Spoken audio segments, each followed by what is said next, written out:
So it's been quite a while since we've had you in, Carl.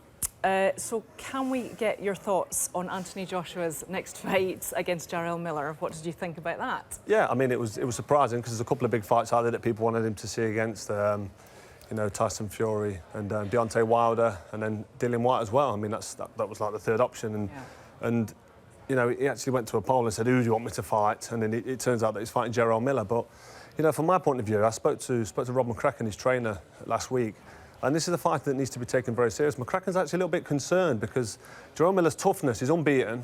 He's a tough guy and he's got a high work rate. If he can take Joshua past round 5 or 6, for me, this fight could get very interesting. It could be close on the points.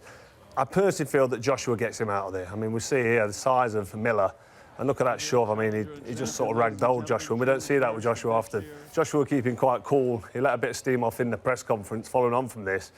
But I think Josh will be OK, but he can't take this for granted. If he takes someone, if Joshua takes him lightly, this could be dangerous. So he's going to have to be the consummate professional. And the fact that he's travelling away as well, he's going to New York, Madison Square Garden.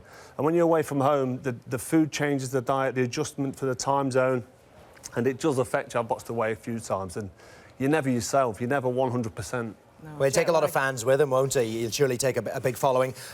We saw there, Miller's, what, 5 stone heavier, almost? His last fight, 5 stone heavier than Joshua. But perhaps many people wanted to see the Dillian White, the fight that you mentioned. Do you think that's a big mistake from White not taking that one? Well, you know, White seemed to think that he wasn't getting paid enough, and he says his own words, I know my value, and if I'm not going to get paid enough and I'm not going to be treated with the respect I deserve, he's put himself in a good position. His last fight, I mean, he did really well. I mean, he beat Joseph Parker, a similar opponent to Joshua, and he's looked good every time he fights. Derek Chisora, that was another good win for him, and he dealt with that fight with an emphatic knockout. And you know, he's doing everything that's asked of him, and he's probably not been given the opportunities that he feels he deserves. He's already fought AJ, and he got stopped. But he's going to be better in the rematch. He's grown a lot, but so has Joshua. So it's a good fight that we want to see. I don't think he made a mistake not taking it because I think the fight will still be there in the future for him. But he might be looking back in a minute and saying, whatever he was offered, I don't know if 5 million was mentioned. That's a figure that's in my head. That was turned down. Maybe that wasn't enough for him in terms of a split percentage. He values himself better than that and bigger than that. So he may get his time. His time will come again. And I think he can stand by his conviction now and look forward to what he's doing. If we look at some of the other heavyweights, it now looks unlikely that the rematch between Deontay Wilder and Tyson Fury will happen, which is hugely unfortunate. But does that make it more likely that we might see one of the two of those against Miller, maybe? Against Joshua after he fights Miller? Possibly, depending on how the Miller fight goes and what Miller wants to do. And it's a shame, but, you know, with the promotional divide and with the TV contracts that are in place, I think Tyson Fury signed up with ESPN and... not Fury, that was Fury's with ESPN. Deontay Wilder's with another different company. And when you've got Showtime. With Showtime, yeah. So when you've got different TV companies and different promotional divides, it's difficult to get these guys in the ring, and it's a shame.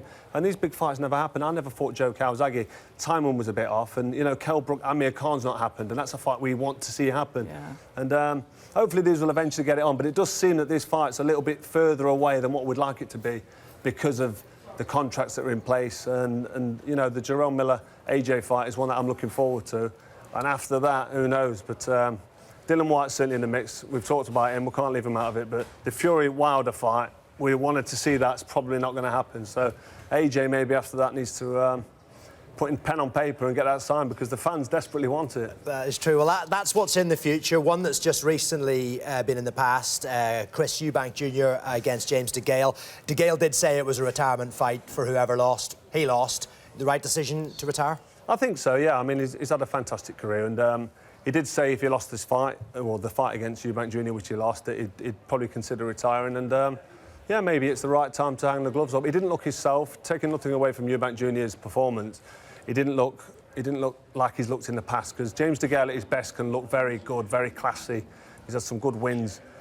He's had some good losses. Well, the loss to Badou Jack was actually a great loss, because if you look at how he lost that fight, how close it was, and then, you know, what Jack went on to do puts Degale in a higher calibre. He's had a great career, Olympic gold medalist, world champion as a professional. What more can you ask for?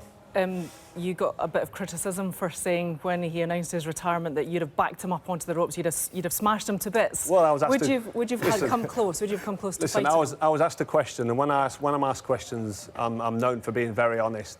What I would say is, a fight with James Degale would have been a fight I would have had to take deadly serious. Yeah. He's a phenomenal fighter, he really is. Very skillful. You don't win an Olympic gold medal if you're not a classic, quality, skillful fighter. I was never the most skillful. I won a bronze in the World Championships. I won the ABAs a couple of times. But Olympic gold medal, that's a good level above that. I mean, quality amateur. And he went on to win a world title and made history. Not many world gold medalists go on to become world champions. Had we have fought, it's a shame we didn't fight. It's a shame it never happened. Had we have fought, of course I'm going to back myself. Why would I not back myself? I think I'd have been too much for him. I think I'd have been too strong for him down the stretch. But it would have been one hell of a tricky fight and a really good one that we've missed out on. Yeah. That's a shame. Thank you very much for taking time to speak to us, Carl. Thank you. Yeah, nice to speak to you, Carl. Thanks.